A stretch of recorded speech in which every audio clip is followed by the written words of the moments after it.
आज का बाइबल का वचन प्रेरित चरित अध्याय 17 वचन 15 और 22 से लेकर अध्याय 18 वचन 1। और आज का सुसमाचार सन यूहन्ना के अनुसार अध्याय 16 वचन 12 से 15। प्रेरित चरित अध्याय 17 वचन 15 और 22 से लेकर अध्याय 18 वचन 1। पौलुस के साथी उसे एथेंस ले चले और उसका यह संदेश लेकर लौटे कि जितनी जल्दी हो सके सिलास और तिमोथी मेरे पास चले आए। परिषद के सामने खड़ा होकर पौलुस ने यह कहा, एथेंस के सज्जनों, मैं देख रहा हूँ कि आप लोग देवताओं पर बहुत अधिक श्रद्धा रखते हैं। आपके मंदिरों का परिभ्रमण करते समय मुझे एक वेदी पर यह अभिलेख मिला, अज्ञात देवता को आप लोग अनजाने जिसकी पूजा करते हैं, मैं उसी के विषय में आपको बताने आया हूँ। जिस ईश्वर के ने विश्व तथा उसमें जो कुछ है वह सब बनाया है, और जो स्वर्ग और पृथ्वी का प्रभु है, वह हाथ से बनाए हुए मंदिरों में निवास नहीं करता। वह इसलिए मनुष्यों की पूजा स्वीकार नहीं करता कि उसे किसी वस्तु का अभाव है। वह तो सबों के जीवन, प्राण और सब कुछ प्रदान करता है। उसने एक ही मूल पुरुष से मानव जाति के सब राष्ट्रों की सृष्टि की और उन्हें सारी पृथ्वी पर बसाया। उसने उनके इतिहास के युग और उनके क्षेत्रों के सीमांत निर्धारित किए।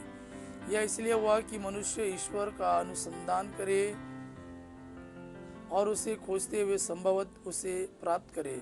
यद्यपि वास्तव में वह हम में से किसी से भी दूर नहीं है, क्योंकि उसी में हमारा जीवन, हमारा गति तथा हमारा अस्तित्व निहित है। जैसे कि आपके कुछ कवियों ने कहा है, हम भी उसके वंशज हैं। यदि हम ईश्वर के वंशज हैं तो हमें यह नहीं समझना चाहिए कि परमात्मा सोने, चांदी या पत्थर की मूर्ति से सदृश रखता है, जो मनुष्य की कला तथा कल्पना की उपज है। ईश्वर ने अज्ञान के युगों को लेना नहीं चाहा, परंतु अब उसकी आज्ञा यह है कि सर्वत्र सभी मनुष्य पश्चाताप करे, क्योंकि उसने वह दिन निश्चित किया है जिसमें वह एक पूर्व निर्धारित व्यक्ति द्वारा समस्त संसार का न्यायपूर्वक विचार करेगा। ईश्वर ने उस व्यक्ति को मृत्यु में से पुनर्जीवित कर सबों को अपने इस निश्चय का प्रमाण दिया है। मृतकों के पुनरुत्थान की चर्चा सुनते ही कुछ लोगों ने उपहास किया और कुछ लोगों ने यह कहा, इस विषय पर हम फिर कभी आपकी बात सुनेंगे। इसलिए पौलुस उन्हें छोड़कर चला गया। फिर भी कई व्यक्ति उसके साथ हो लिए और विश्वासी बन गए, जैसे परिषद का सदस्य दियोसिनियुस, दमारिस नामक महिला और अन्य लोग भी। इसके बाद पौलुस एथेंस छोड़कर कुरिन्थ आया। आज का सुसमाचार सन यूहन्ना के अनुसार अध्याय 16 वचन 12 से 15। मुझे तुम लोगों से और बहुत कुछ कहना है, परंतु अभी तुम वह नहीं सह सकते। जब वह सत्य का आत्मा आएगा तो वह तुम्हें पूर्ण सत्य तक ले जाएगा, क्योंकि वह अपनी ओर से नहीं कहेगा, बल्कि वह जो कुछ सुनेगा वही कहेगा और तुम्हें आने वाली बातों के विषय में बताएगा।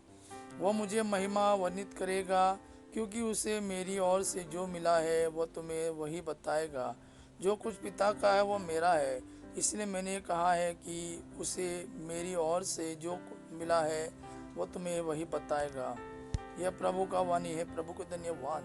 अब पिता की महिमा और पुत्र यीशु का प्रेम आप पर सदा सर्वदा बना रहे। आमीन।